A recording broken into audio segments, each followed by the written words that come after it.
Unlike Imperial snowtroopers, which rely on dumb luck for their camouflage coloring, here in the Rebel Alliance, we know what we're doing.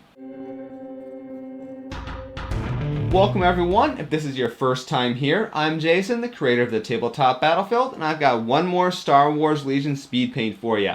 This time it's Desert Camouflage for the Rebel Alliance, and this one can be completed in about 35 minutes. Now, of course, with speed paints, there's two rules that apply. One is that the miniature is already primed, and also in order to hit that 35-minute time limit, we don't factor in drying time. So you really need to do some batch painting here, so pick up an entire squad, paint them up one step at a time, and that way you can hit the 35 minutes per miniature time. All right, let's get to the painting. Starting out, we need to prime these miniatures in a light brown color. I'm using an Army Painter's War Paint Spray Primer here. And as well, I've got my 3D printed priming tool. You can find a link to purchase the STL files for this tool in the description of the video. The first step to applying the paint here is to get a little bit of a desaturated yellow color all over the miniatures. I'm working with Army Painter's War Paint Series Desert Yellow, and I've got an off-white color that I'm mixing it in with it to give that desaturated look.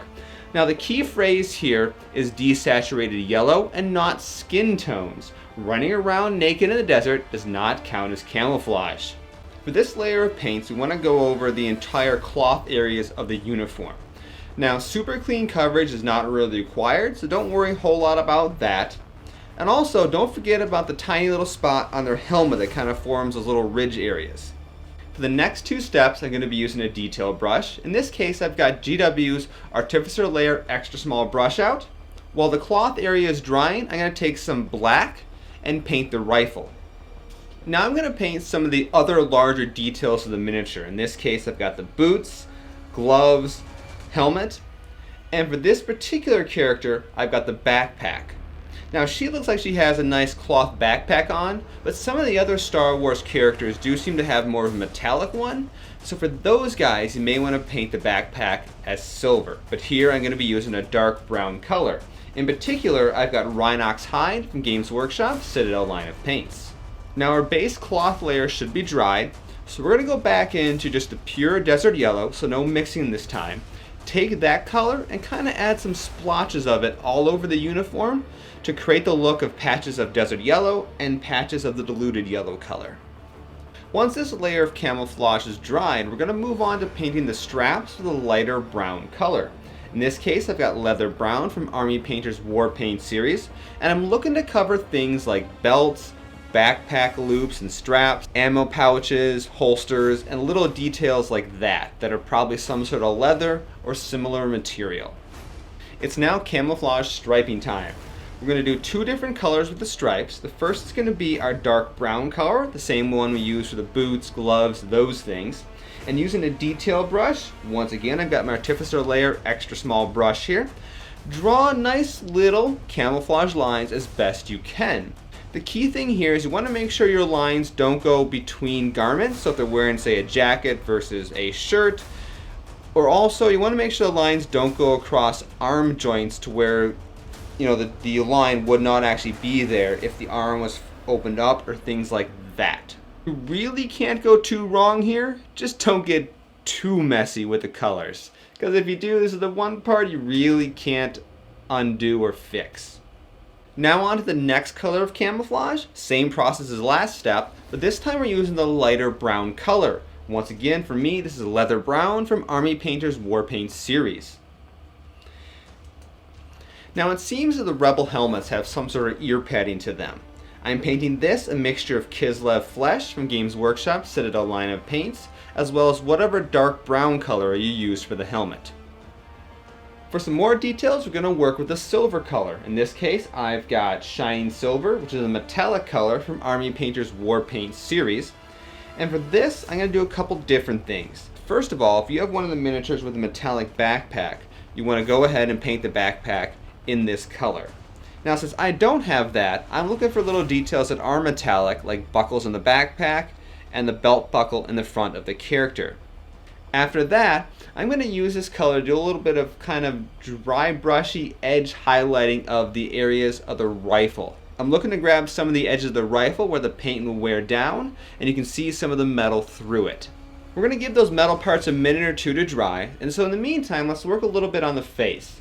In this case, for this miniature, we want to go fast, so go ahead and pick the skin color of your choice, and just apply enough layers of that color, and maybe 1, 2, or 3, to give it a nice even coating of that color. I probably should note that this part here really only apply to human characters. If you got one of those blue alien guys or some of those other weird alien races that are in the Rebel Alliance, you're going to need a little bit different process for integrating their skin tones into the rest of this paint scheme. Oh, I probably should also mention, when you're painting the faces of these Rebel troopers, a lot of them do have facial hair, so paint that along with the skin. Of course, the color you use, it's up to you. Alright, we're getting close to the end with only a few steps left. See, I'm learning there I didn't drop a number.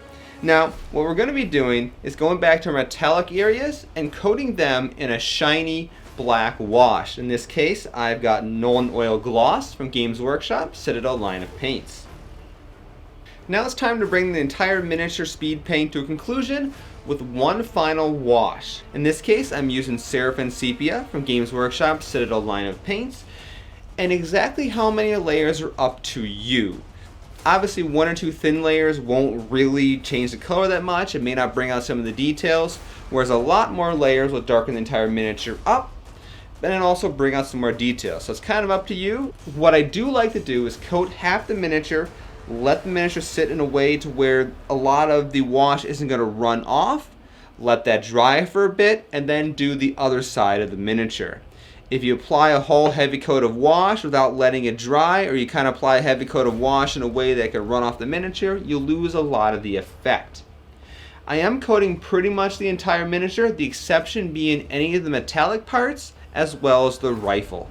Well, that's it for our Desert Camouflage for the Rebel Alliance. Let's call this paint job done.